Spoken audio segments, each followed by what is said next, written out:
नमस्कार विद्यार्थी मित्रांनो, मी प्रशांत टाकणे प्रशांत क्लासेसमध्ये आपलं पुन्हा एकदा मनपूर्वक स्वागत करतोय. GDCA मे 2024च्या परीक्षेसंबंधी आज आपण पेपर क्रमांक 5 मधला सहकार कायदे आणि इतर कायदे या विषयामध्ये जो आम्हाला विभाग 1 दिलेला आहे, तर या विभाग 1 मधला आज आपण एक अत्यंत महत्त्वाचा प्रश्न अभ्यासणार आहोत. चूक किंवा बरोबर ते सांगा. आता हे प्रश्न तुम्हाला परीक्षेला 6 मार्कांसाठी पेपरला विचारले जात आहे.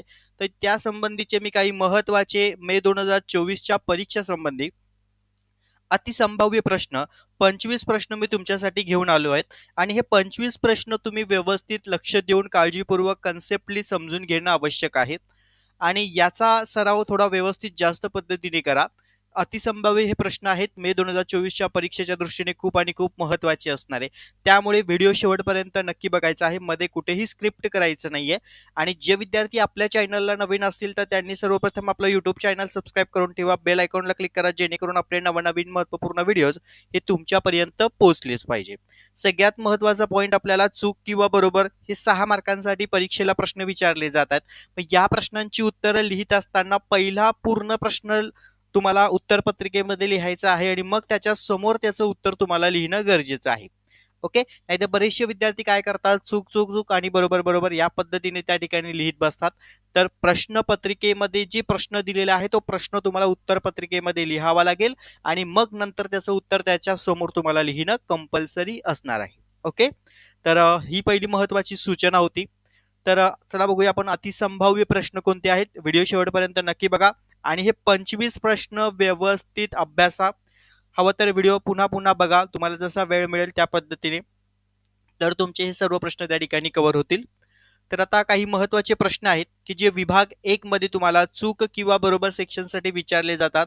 6 मार्कांसाठी हे प्रश्न असतात. पहिला प्रश्न आपला आहे, बहुराज्य सहकारी संस्था अधिनियमन 2002 हा कायदा ज्या सहकारी संस्थांचे कार्यक्षेत्र एकापेक्षा अधिक राज्यात आहे अशा संस्थांनाच लागू होतो. आता इथे एक पॉइंट पहिला समजून घ्या. आपण जे प्रश्न अभ्यासतो हे चूक किंवा बरोबरच्याच मेथडने असणार आहे, परंतु यातलेच काही क्वेश्चन तुम्हाला रिकामी जागेलाही दिसतील, जोड्या लावांनाही दिसतील. त्यामुळे मी कंटेंट पॉइंट यामध्ये कव्हर करत असताना जे 25 प्रश्न घेतलेले आहेत, हे 25 प्रश्नांमधून काही प्रश्न तुम्हाला रिकामी जागेलाही विचारतील, काही प्रश्न तुम्हाला जोड्या लावांनाही विचारतील आणि चुकी बरोबरला तर येणार आहे. त्यामुळे आपण एकाच टॉपिकमध्ये हे महत्त्वाचे कंटेंट पॉइंट्स आपण त्यामध्ये कव्हर करून घेत आहे.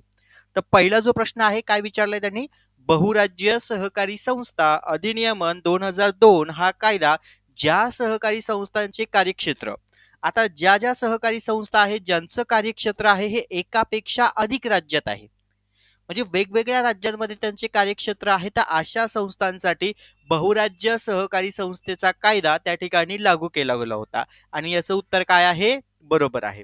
तर हाच प्रश्न तुम्हाला रिकामी जागेलाही विचारला जाऊ शकतो. डॅश डॅश हा कायदा ज्या सहकारी संस्थांचे कार्यक्षेत्र एकापेक्षा अधिक राज्यात आहे अशा संस्थांना लागू केला होता. मग आपल्याला माहित पाहिजे बहुराज्य सहकारी संस्थेचा कायदा अधिनियमन 2002. म्हणजे बघा, एकच प्रश्न आपण चुकी बरोबरच्या अँगलनी पण पाहिला, रिकामी जागेच्याही अँगलनी पाहिला. येतोय पॉइंट लक्षात. आणि हाच प्रश्न तुम्हाला जोड्या लावांनाही विचारला जाईल. मग आता जोड्या लावांना कसा विचारला जाईल रे, तर अ गटामध्ये तुम्हाला देतील बहुराज्य सहकारी संस्थेचा कायदा आणि ब गटामध्ये तुम्हाला देतील त्या ठिकाणी 2002. म्हणजे बघा, एकच प्रश्न आपण तीनही अँगलनी यामध्ये अभ्यासला. येतोय मुद्दा लक्षात. चला आता सेकंड क्वेश्चन काय विचारला आहे त्यांनी, महाराष्ट्र राज्य जे आहे महाराष्ट्र सहकार संस्था अधिनियमन 1960 मधील जो कलम 23 दिलेला आहे, ही कलम 23 कशाची संबंधित आहे, तर बघा तुम्हाला जोड्या लावांना पण प्रश्न येणार. मग कलम 23 आपल्याला माहित पाहिजे, कलम 23 हे खुले सभासदत्वासाठी आहे, म्हणून हे उत्तर काय आहे, बरोबर आहे. आता हाच पॉइंट तुम्हाला त्या ठिकाणी रिकामी जागेला हे विचारला जाऊ शकतो. महाराष्ट्र सहकारी संस्था अधिनियमन 1960 मधील डॅश डॅश कलमा अंतर्गत खुले सभासदत्वाची तरतूद दिलेली आहे. तर आपल्याला माहिती पाहिजे की नाही, काय माहिती पाहिजे, कलम 23 अंतर्गत. आणि हाच प्रश्न तुम्हाला जोड्या लावांच्या मेथडलाही विचारला जाईल. मग खुले सभासदत्व तुम्हाला अ गटामध्ये देतील आणि ब गटामध्ये तुम्हाला कलम विचारतील. चला, हे पहिले 2 प्रश्न व्यवस्थित लक्षात आले. आपण हे दोन्ही प्रश्न तीनही अँगलने अभ्यासले, रिकामी जागा, जोड्या लावा आणि चुकी बरोबरच्या. येतोय पॉइंट लक्षात. मग कुठेही हे 2 प्रश्न जर तुम्हाला आले तर या प्रश्नाचं उत्तर तुम्हाला त्या ठिकाणी लिहिता आलंच पाहिजे. पुढचा मुद्दा आहे, वार्षिक जी सर्वसाधारण जी सभा घेतली जाते, तर ह्या वार्षिक सर्वसाधारण सभेमध्ये डॅश डॅश व्यक्तीची नियुक्ती करण्यात येते. तर इथे आपण रिकामी जागेच्या अँगलने जर पाहिलं तर लेखापरीक्षकाची नियुक्ती करण्यात येते.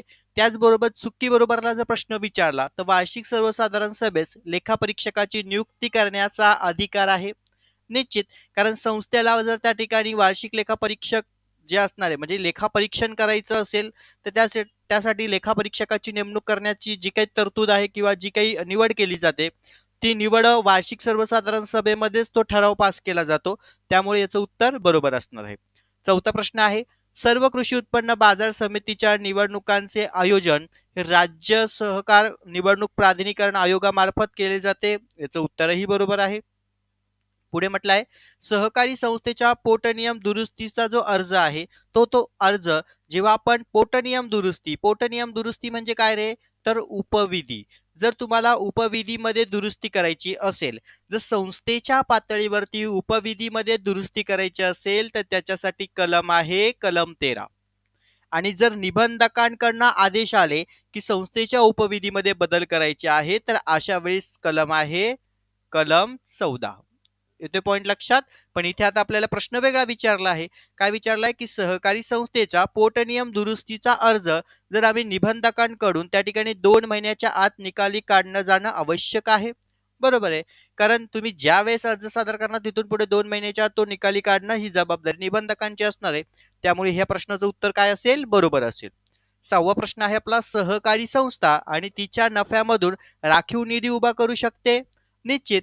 कारण सहकारी संस्थांमध्ये जो निव्वळ नफा असतो त्या निव्वळ नफ्यामधून राखीव निधी त्या ठिकाणी संस्था उभी करते. कारण भविष्यामध्ये संस्थेला निर्माण होणाऱ्या अडचणींना सामोरं जाण्यासाठी संस्था काय करते, राखीव निधी त्या ठिकाणी उभा करत असते. तर राखीव निधीचा कलम किती आहे रे, आपल्याला माहित पाहिजे, कलम 66. हे प्रश्न तुम्हाला रिकामी जागा, जोड्या लावा, चुकी बरोबरला विचारले जात आहेत. त्यामुळे हे 6 प्रश्न व्यवस्थित लक्षात आले. चलो आता आपण अतिसंभाव्य काही प्रश्न आणखीन पाहणार आहोत. वर्षाच्या जानेवारी ते मार्च या कालावधीमध्ये सावकार जी असणार आहे म्हणजे सावकार जे नवीन सावकारकी जे परवाना असतील त्या संबंधीचे जे प्रस्ताव असणार आहे ते प्रस्ताव त्या ठिकाणी दाखल करू शकतो. तर याचं उत्तर आहे चूक आहे. ओके. कारण ते केव्हाही त्या ठिकाणी दाखल करू शकतात. पुढचा प्रश्न आहे, संस्थेच्या नोंदणीचा दाखला हा नोंदणीचा पुरावा म्हणून ओळखला जातो किंवा पुरावा म्हणून आहे. तर बरोबर आहे. कारण ज्या वेळेस तुम्ही सहकार संस्थांची जी नोंदणी करतात तर त्या नोंदणी संबंधीचा जो तुम्हाला पुरावा दिला जातो त्याला आपण काय म्हणतो, नोंदणीचा दाखला म्हणतो. बरोबर की नाही. मग ते त्याचं उत्तर काय असणार आहे, बरोबर. चला तिसरा प्रश्न काय, निबंधक वार्षिक सर्वसाधारण सभेच्या आयोजनासाठी 1 महिन्याची मुदत देऊ शकतो का रे, तर याचं उत्तर काय असणार, चूक आहे. ओके. चौथा प्रश्न, खरेदी विक्री संघ ही तालुका पातळीवरील संस्था आहे. उत्तर बरोबर. पहिली सर्वसाधारण सभा संस्थेच्या नोंदणी झाल्यापासून तारखेपासून 1 महिन्याच्या आत घेण्याची तरतूद आहे. तर याचं उत्तर काय असेल, चूक. त्याचं उत्तर काय आहे, 3 महिन्याच्या आत. किती, 3 महिने आहेत की नाही. आता इथे तुम्हाला असे फसवे प्रश्न येऊ शकतात त्याच्यामुळे व्यवस्थित नीट प्रश्न वाचणं ही तुमची जबाबदारी आहे. निबंधक वार्षिक सर्वसाधारण सभा घेण्यासाठी 3 महिन्याची मुदतवाढ देऊ शकतो. बरोबर. त्यानंतर सहकारी संस्थांची नोंदणी अर्ज 3 महिन्यात निकाली काढणं आवश्यक आहे. हेही उत्तर बरोबर आहे. बचत गटाची नोंदणी निबंधकांकडे करण्याची आवश्यकता नाहीये. याचंही उत्तर बरोबर आहे. संस्था आणि सभासद यामधील विवाद निबंधकांकडे दाखल करता येतो. निश्चित. बरोबर. वित्तीय वर्ष संपल्यानंतर 6 महिन्याच्या कालावधीनंतरही संस्थेच्या सदस्यांची अधिमंडळाची वार्षिक बैठक बोलवण्यासाठी परवानगी देण्याचे अधिकार निबंधकांचा आहे. तर याचं उत्तर चूक आहे. तर हे महत्वाचे 10 प्रश्न. ओके. चला पुढे आपण आणखीन काही प्रश्न बघूया. पाणी पुरवठा संस्थेसाठी किमान 51 सभासद असणे बंधनकारक आहे. तर याचं उत्तर काय आहे, चूक आहे. निबंधकास संस्थेचे वर्गवारी बदल करण्याचा अधिकार आहे. निश्चित. बरोबर.